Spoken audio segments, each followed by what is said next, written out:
আসসালামু গাইস, এই দেখেন আজ আমি বই খাতা কিনতে আসছি। আমি কিন্তু একজন ভাঙড়ি বেচছি। আমি কিন্তু সারাদিন ভাঙড়ি বেচছি। এই যে দেখেন আমরা কি কষ্ট করে এই বই খাতগুলা আমাদের বাইসে নিতে হয়, এবং খাতার মোড়াট খুলতে হয়।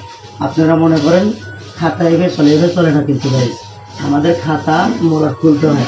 সারাদিনের খাতার মোড়াট বাঁচো, এই বের করো, বই সাইজ করো। সারাদিন আমরা যে কষ্টগুলো করি, আসলে কষ্টের পরিশ্রম পাই না। পরিশ্রমের যে টাকাগুলো আমরা কিন্তু পাই না। এই আজ মালের দাম নাই, এই আজ খাতার দাম নেই, আজ বইয়ের দাম নেই, কাঠের দাম নেই, লোহার দাম নাই, টিনের দাম নেই, তারপরেও কিন্তু আমাদের এটা চালিয়ে যেতে হয়। কি জন্যে? আমাদের পেটে খাইতে হয়। এটা সারাদিন আমরা এত কষ্ট করি। আপনারা যদি আপনার জন্য যেটুকু সময় পাই, এটা সময় আমরা বিনোদন দেওয়ার জন্য ভিডিও করি। এই ভিডিও যদি আপনারা লাইক কমেন্ট শেয়ার করেন, তাহলে কি ভাই আপনার হাত পৌঁছে যাবে? হাত কিন্তু পৌঁছে যাবে না ভাই। আপনারা বেশি বেশি করে আমার জন্য একটু লাইক কমেন্ট শেয়ার কমেন্ট করে দেবেন।